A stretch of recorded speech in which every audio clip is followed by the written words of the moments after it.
Diyos nga mahan, nga kung kitara ang mubayad sa atong sala, adto kita mabutang sa impyerno.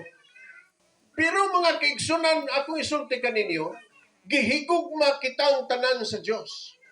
Bisa pag-unsay imong kaliwat, bisa pag-unsay imong relihiyon, gihigugma gyud ka sa Dios. Mao nga tungod sa iyang dakong gugma, gihatag niya ang iyang bugtong anak.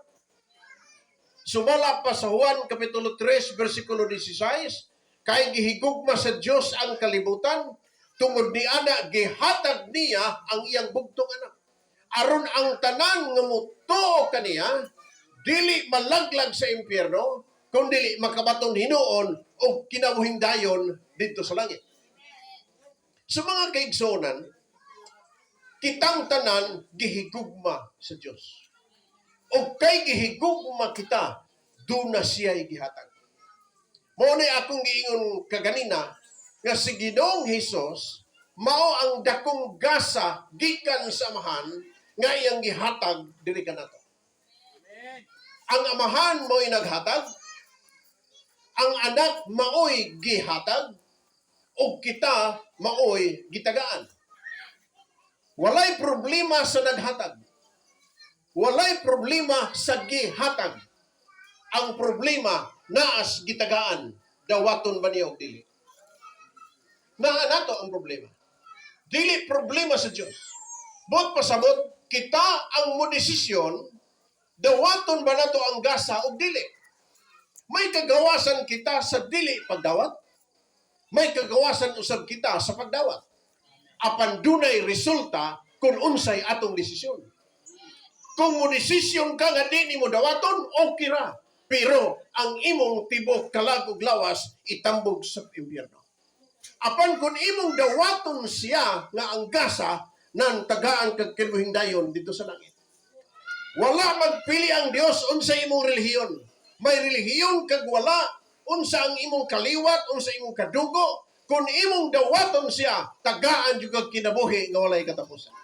Pagpaka na to ang Ginoo niya. So karon mga kaigsunan,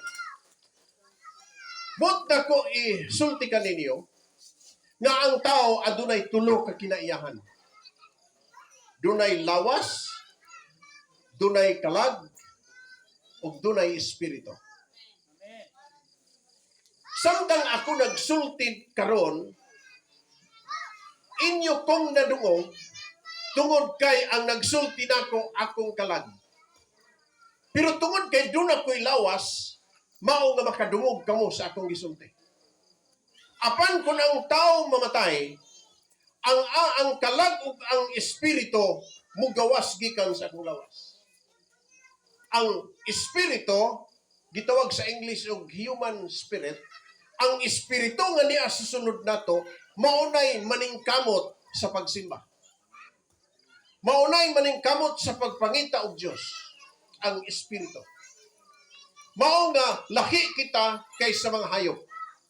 Ang hayop o iro, baka, karabaw, kanding, lawas ra og kalag. Kay lawas ra sila og kalag, walay espiritu nga naa sa ilang sunod, mao nga walay hayop nga mangita og Dios. Pero ang tao, tungod kay dulo siya espiritu, mauni mangita og Dios nga iyang pagasimbahon. Nakabasa ko sa kalibro nga dunay mga tao dito sa India nga nagpuyo sa pinakabukid yun kayo. Dili wala sila kakita kung say truck o dili sa kakibalog kung say motor. Kaya naa sila nagpuyo sa pinakabukid. O ang ilang giilang nga Diyos, ang kanang naa nagpuyo sa ilang suba. Kana bang crocodile? Unsay ganito? Buaya. Ang ilang giilang nga Diyos, ang buaya.